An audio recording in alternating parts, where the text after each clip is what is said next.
Corona मामले में बढ़ोतरी को देखते हुए अनलॉक 3 का गाइडलाइन जारी किया गया। इसके अनुसार सभी स्कूलों को खोलने का आदेश भी जारी कर दिया गया है। इसके साथ ही मॉल और सिनेमा हॉल को भी खोलने की इजाजत दे दी गई है। प्रधानमंत्री किसान सम्मान निधि योजना के तहत मई 2021 में पश्चिम बंगाल के 7 लाख किसानों को पहली किश्त मिली थी। इस बार उनके आवेदन खारिज कर दिए गए हैं। इस पर राज्य की मुख्यमंत्री ममता बनर्जी ने केंद्र सरकार से तत्काल कार्रवाई का आग्रह किया है।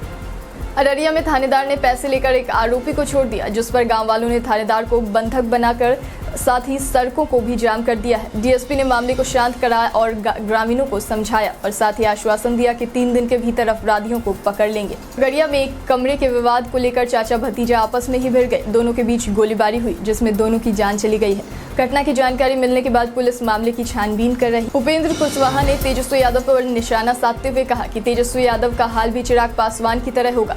साथ में ये भी कहा कि उनकी राजद के कई नेताओं से बात भी होती है।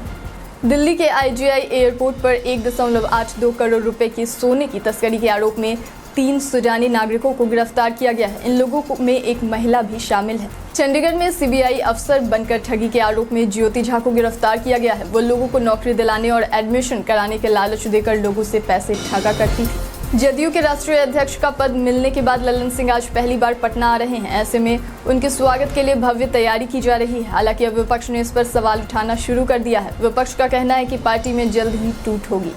Power grid corporation of India limited के अपरेंस के करीब 1110 पदों पर भर्ती के लिए आईआईटी पास कैंडिडेट्स के आवेदन आमंत्रित किए गए हैं। इन पदों के लिए आवेदन प्रक्रिया 21 जुलाई से शुरू हो चुकी है। जहां सरकार शराबबंदी का नियम लाती है, तो वहीं दूसरी ओर बड़ी आसानी से लोगों को शराब उपलब्ध हो जाता है और लोग इसका सेवन भी कर रहे हैं। मोतिहारी में पुलिस के सामने शराब बिक्री का धंधा जोरों शोरों से चलता है, मगर इससे उन्हें कोई फर्क नहीं पड़ता दिख रहा है। भारत के खाते में एक और सिल्वर मेडल। बीते दिन फाइनल में रूस के जावूर उएक से 4-7 से हारने के बाद रवि कुमार दहिया ने पुरुषों की 57 किलोग्राम फ्री स्टाइल स्पर्धा में रजत पदक जीता है। रवि दहिया सुशील कुमार के बाद ओलंपिक खेलों में रजत पदक जीतने वाले दूसरे भारतीय पहलवान और ओलंपिक पदक जीतने वाले पहले 5वें पहलवान बन गए हैं। इसके साथ ही चलते हैं आज के सवाल की ओर। बिहार के नए गैस पाइपलाइन योजना से शहरवासियों को कितना लाभ मिलेगा?